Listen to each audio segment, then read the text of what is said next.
Hello दोस्तों, शुरुआत करते हैं पार्ट 6 नियंत्रण यानी कंट्रोलिंग। ये बिनेस पब्लिकेशन की बुक है जो उसका ये अध्ययन किया जाता है। चलते हैं मैनेजमेंट के 6 लेसन की ओर। प्लीज़ चैनल जरूर सब्सक्राइब करें और लाइक भी करें। नियंत्रण को प्रबंधन का एक आधारभूत कार्य माना जाता है।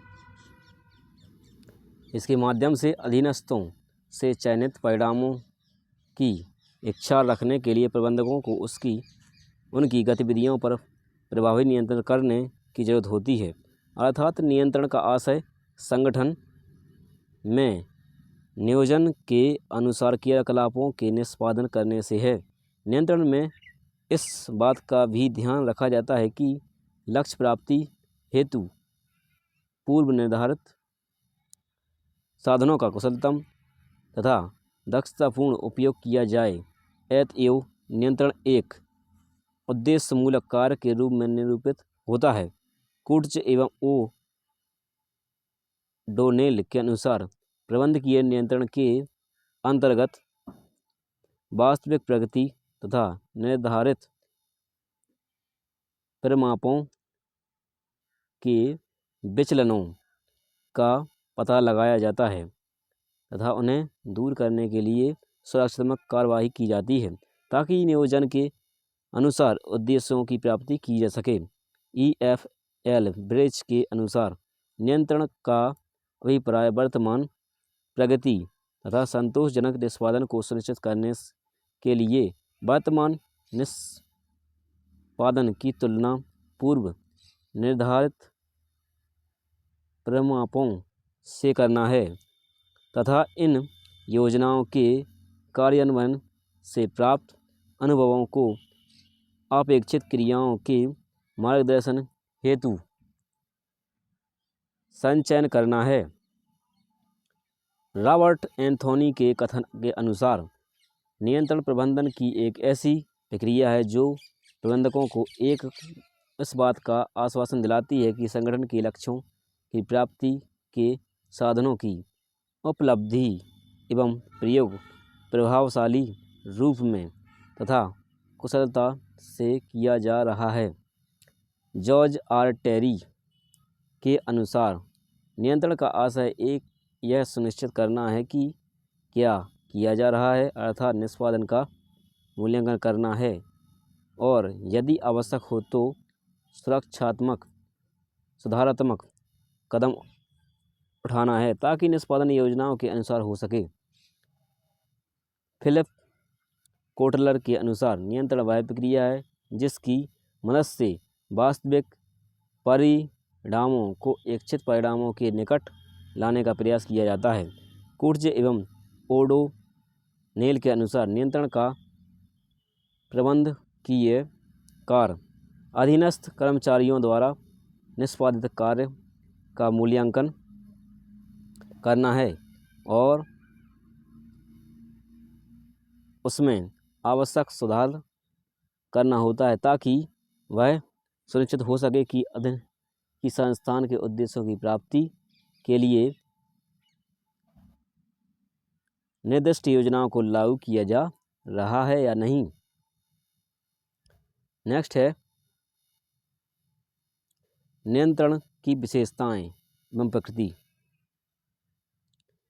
नियंत्रण की विशेषताओं व प्रकृति निम्न आधारों पर वर्गीकृत किया जा सकता है। पहला है नियंत्रण एक प्रभावी प्रणाली है।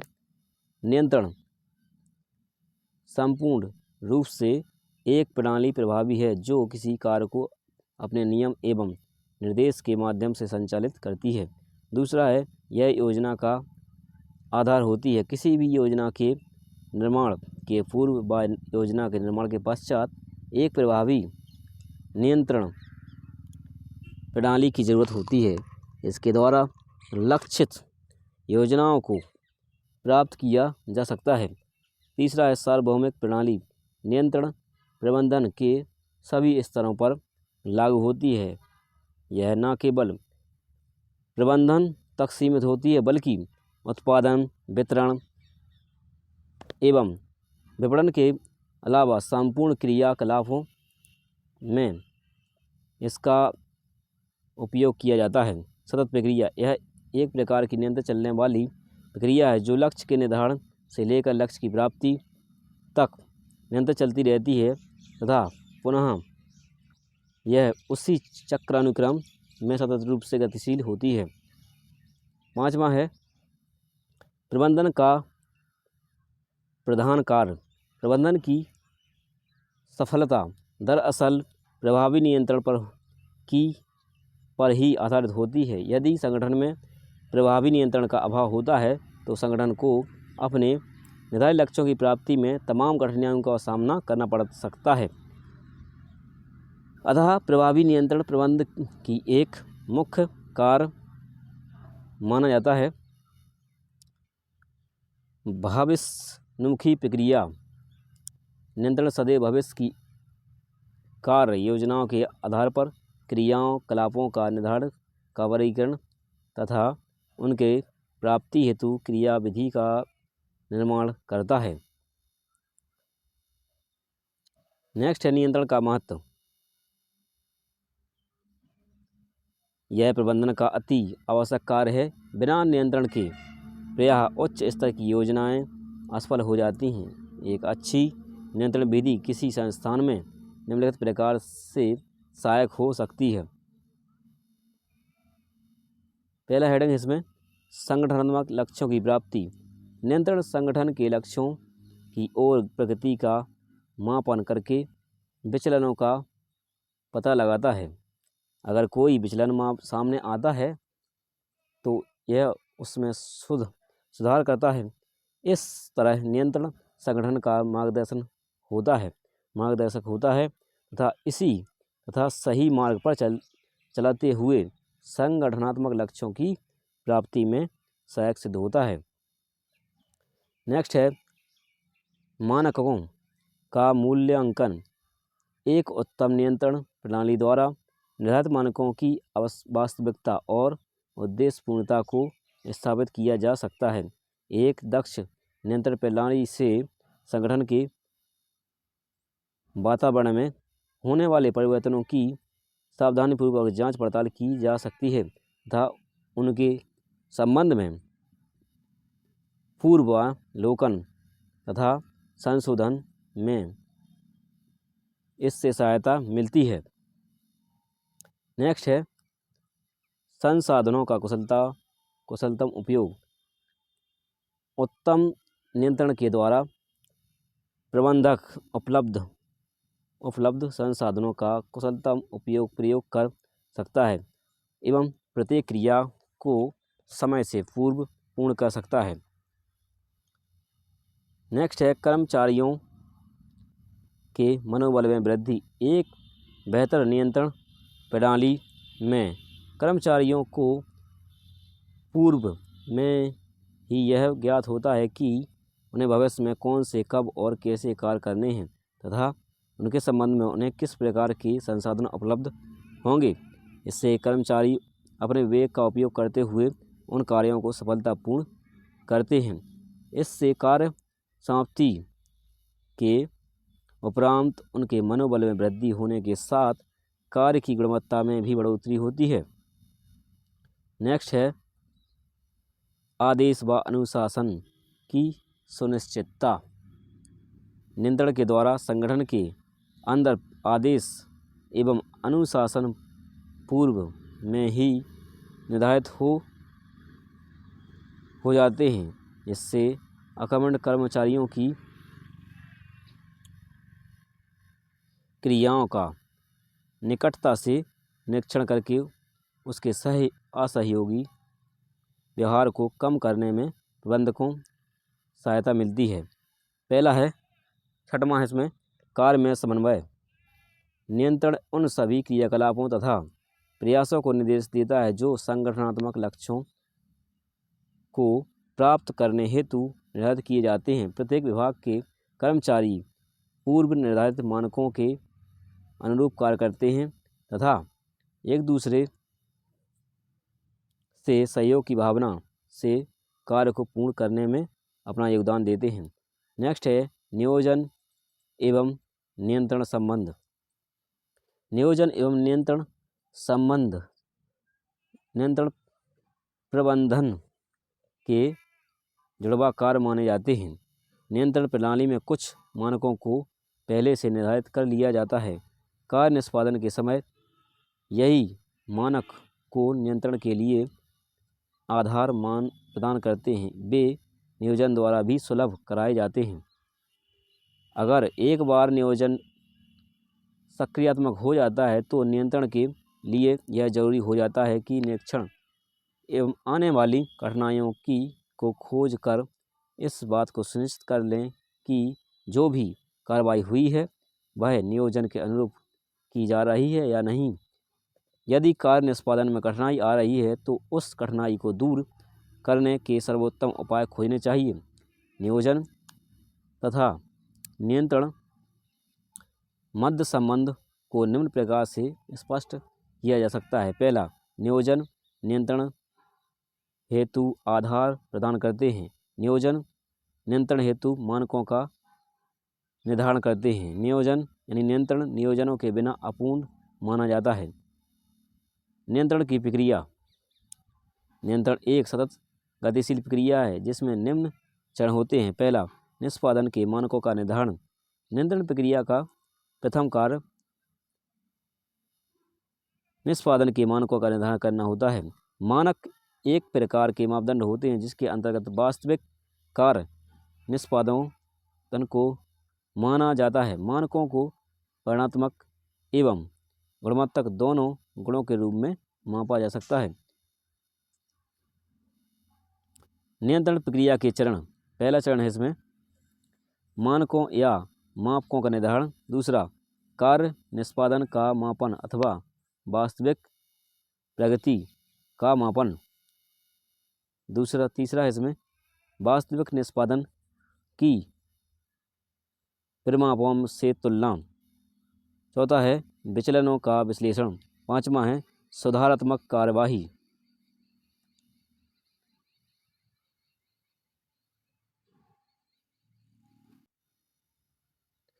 कार्यात्मक क्षेत्रों के निष्पादन में माप के पैमानों का उपयोग। पहला है उत्पादन, दूसरा विपणन, तीसरा है कार्मिक प्रबंधन, चौथा है वित्तीय एवं लेखांकन। मात्रा, बिक्री की मात्रा और श्रम संबंध और पूंजीगत व्यय।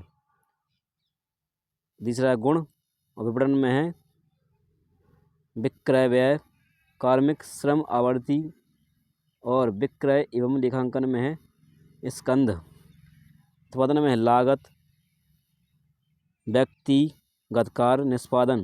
विपणन में है विज्ञापन व्यय, व्यक्तिगत और विक्रयकर्ता का निष्पादन। और कार्मिक प्रबंधन में है श्रम अनुपस्थिति, इसमें भी श्रम अनुपस्थिति। और वित्तीय एवं लेखांकन में है पूंजी का प्रवाह, तरलता इत्यादि। नेक्स्ट है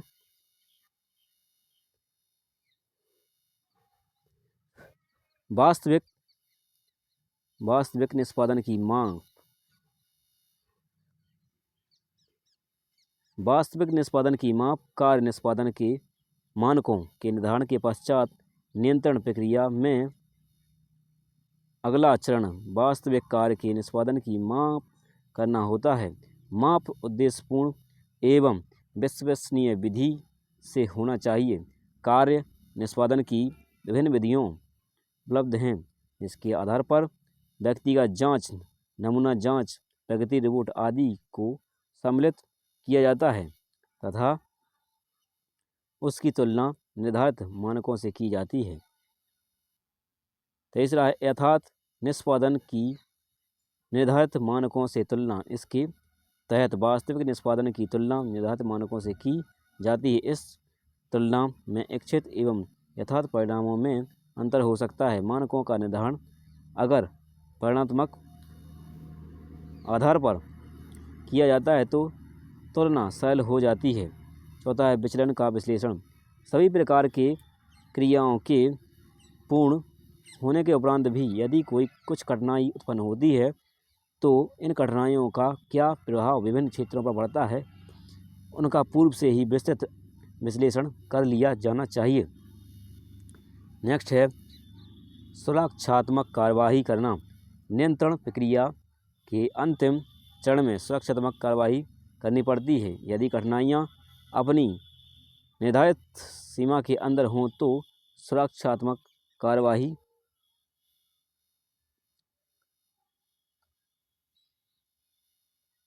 की आवश्यकता नहीं होती है, लेकिन अगर वह नियंत्रण सीमा से बाहर हो तो उसमें आवश्यक प्रभावी कार्यवाही की जरूरत होती है।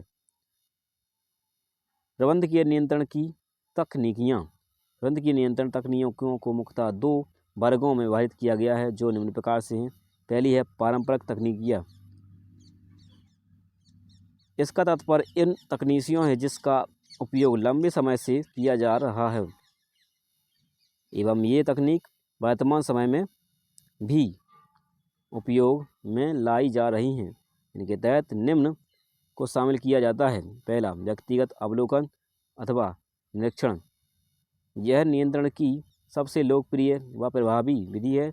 इसके तहत प्रबंधक द्वारा व्यक्तिगत रूप से निरीक्षण कर उसे सूचना प्राप्ति में सहायक बनाया जा सकता है। यह कर्मचारियों पर मनोवैज्ञानिक दबाव भी बनाती है कि कर्मचारी अपना कार्य उत्तम विधि से करें, क्योंकि उन्हें इस बात का सदैव भय रहता है कि उन पर उच्च अधिकारियों की निगरानी जारी है। यह अत्यधिक समय लेने वाली क्रिया है एवं सभी प्रकार के संगठनों में इसका उपयोग अब प्रभावी नहीं रहा। नेक्स्ट है सांख्यिकी रिपोर्ट। सांख्यिकी विश्लेषक औसत, प्रतिशत, अनुमान, परस्पर संबंध इत्यादि के रूप में प्रबंधकों को संस्थान के अलग अलग क्षेत्रों की आवश्यकताएं प्रदान करते हैं। जब इन सूचनाओं को ग्राफ, चार्ट या सारणी में विश्लेषित रूप में प्रदर्शित किया जाता है तो प्रबंधक इसके आधार पर गत वर्षों के कार्य निष्पादन से तुलना कर यह पता लगाते हैं कि कार्य निष्पादन की कौन सी सर्वोत्तम विधि अपनाई जाए ताकि कार्य में दक्षता के साथ लागत में भी कमी आए। बिना लाभ हानि के व्यापार का विश्लेषण। इस विधि का उपयोग प्रबंधकों द्वारा लागत के आकार एवं लाभों के संबंध का अध्ययन करने के लिए किया जाता है। इसके तहत विभिन्न स्तरों में होने वाले संभावित लाभ हानि का निर्धारण किया जाता है। बिक्री का वह आकार जिससे ना लाभ हो ना ही हानि हो, प्रतिबंधित हो, बिना लाभ और हानि और व्यापार का बिंदु कहलाता है। प्रबंधकों के लिए यह काफ़ी उपयोगी तकनीक है। इसके उपयोग से प्रबंधक संभावित लाभ या हानि का अनुमान लगा सकते हैं। नेक्स्ट है बजटीय नियंत्रण।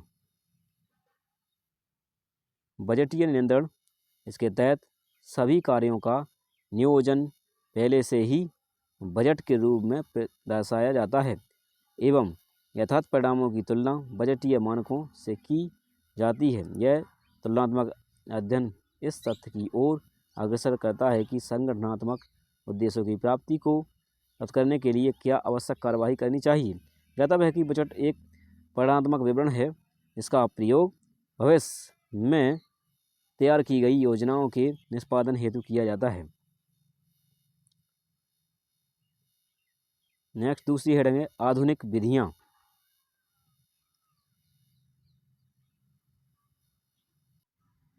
प्रबंधकीय नियंत्रण की तकनीक। पारंपरिक तकनीक, आधुनिक तकनीक। व्यक्तिगत निरीक्षण, सांख्यिकी रिपोर्ट्स। तीसरा बिना लाभ हानि व्यापार विश्लेषण। चौथा है बजटीय नियंत्रण।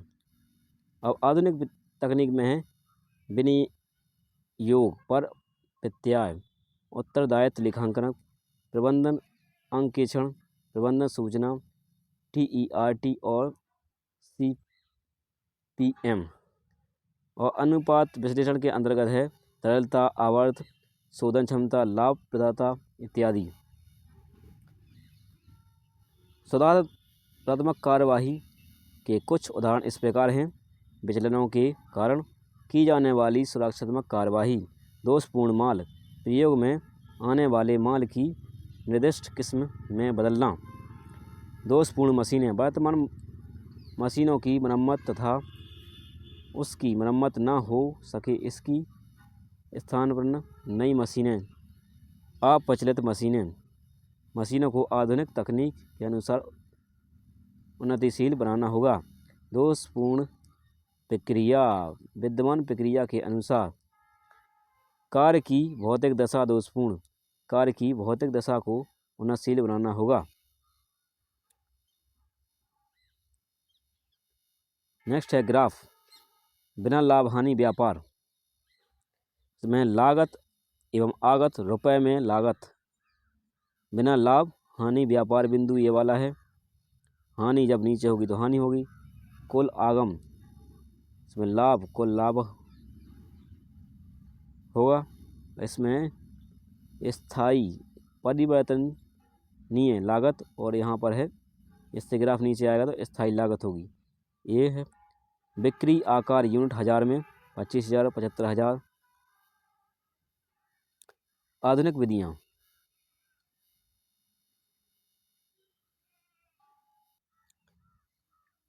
निवेश पर प्रत्याय। निवेश पर प्रत्याय का आशय ऐसी तकनीक से है जिसके तहत आधारभूत मापदंड मिलते हैं जो विनियोजित पूंजी के प्रभावपूर्ण धन से विनियोजित को मापने में सहायक होते हैं एवं इस बात का विश्लेषण करते हैं कि पूंजी पर संतुलित लाभ हो रहा है अथवा नहीं।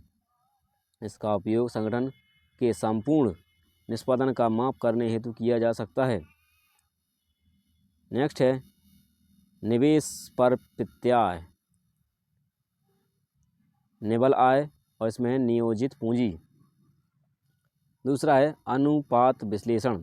इसके तहत वित्तीय विवरणों से प्राप्त विभिन्न अनुपातों की गणना करके विश्लेषण किया जाता है। विभिन्न संगठन द्वारा अधिकांश उपयोग किए जाने वाले अनुपातों को निम्नलिखित श्रेणियों में विभाजित किया जा सकता है। नेक्स्ट है तरलता अनुपात। इस अनुपात की गणना प्रायः व्यवसाय की अल्पकालीन देयता के निर्धारण हेतु की जाती है। इस अनुपात के माध्यम से यह पता लगाया जाता है कि कंपनी अल्पकालीन समय में अपने अल्पकालीन दायित्वों का भुगतान करने में सक्षम है अथवा नहीं। पहला है चालू अनुपात, चालू संपत्ति बटे चालू दायित्व। दूसरा है तल अनुपात, चालू संपत्ति में से माइनस करेंगे पूर्व भुगतान और माइनस माल, और नीचे हुआ चालू दायित्व। शोधन क्षमता अनुपात, वे अनुपात जिनकी गणना कंपनी की दीर्घकालीन शोषण क्षमता का परीक्षण करने हेतु किया जाता है, शोधन क्षमता अनुपात कहलाती है। इस अनुपात द्वारा यह ज्ञात किया जाता है कि कंपनी अपने दीर्घकालीन ऋणों का भुगतान करने में कितनी सक्षम है। इसके तहत ऋण क्षमता अनुपात एवं स्वामित्व अनुपात आदि को शामिल किया जाता है। नेक्स्ट है ऋण समानुपात। ऋण समानुपात बराबर दीर्घकालीन ऋण बटे शुद्ध निधि या ऋण या समता अंशधारी कोष। स्थायित्व अनुपात में है अंशधारी कोष बटे स्वामित्व कोष, कुल संपत्तियां। लाभप्रदाता अनुपात, इस अनुपात की गणना कंपनी के लाभप्रदाता प्रतिशत की गणना करने के लिए की जाती है। इसके माध्यम से लाभ की गणना नियोजित पूंजी से संबंधित विश्लेषण द्वारा की जाती है। इसके अंतर्गत सकल लाभ अनुपात, शुद्ध लाभ अनुपात, परिचालन अनुपात आदि का विश्लेषण किया जाता है। पहला है सकल लाभ अनुपात बराबर सकल लाभ बटे शुद्ध विक्रय गुणे 100। शुद्ध लाभ अनुपात बटे शुद्ध लाभ बटे शुद्ध विक्रय गुणे 100। नेक्स्ट है विनियोजित पूंजी प्रत्यय शुद्ध आय बटे विनियोग। आवर्त अनुपात में ये अनुपात यह स्पष्ट करता है कि कोई संस्थान अपने व्यवसाय में लगी संपत्तियों का कितनी कार्यकुशलता से उपयोग कर रही है। आवर्त अनुपात दरअसल संसाधनों के बेहतर उपयोग को भी प्रदर्शित करता है। पहला है रहतिया आवर्त अनुपात विक्रय की लागत बटे औसत रहतिया। दूसरा है देनदार आवर्त अनुपात शुद्ध उधार विक्रय बटे औसत देनदार। तीसरा है कुल संपत्ति आवर्त अनुपात बटे कुल विक्रय बटे औसत कुल संपत्ति। नेक्स्ट है उत्तरदायित्व लेखांकन। यह लेखांकन की एक ऐसी प्रणाली है जिसके तहत संगठन के विभिन्न विभागों खंडों वर्गों को उत्तरदायित्व के केंद्र के रूप में परिभाषित किया जाता है। प्रत्येक केंद्र में एक मुखिया होता है जो अपने केंद्र के लक्ष्यों को प्राप्त करने हेतु जिम्मेदार होता है।